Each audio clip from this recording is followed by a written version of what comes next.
John Elia की लिखी हुई गज़ल हालत हाल के सबब हालत हाल ही गई पोएट्री लाइन की तरफ से आपकी खिदमत में पेश की जाती है।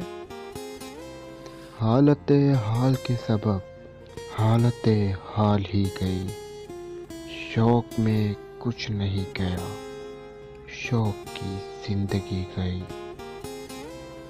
एक ही हादसा तो है और वो ये कि आज तक बात नहीं कही गई, बात नहीं सुनी गई।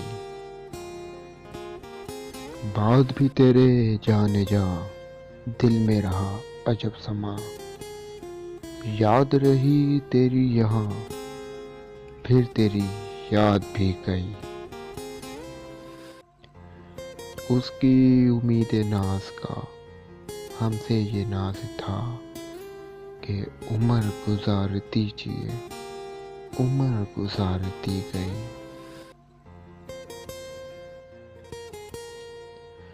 उसके विसाल के लिए, अपने कमाल के लिए, हालत दिल की थी खराब और खराब की गई। तेरा फराक जाने जा, ऐश था क्या मेरे लिए, यानी तेरे फराक में खूब शराब पी गई। उसकी गली से उठकर मैं आन पड़ा था अपने घर। एक गली की बात थी और गली गली गई।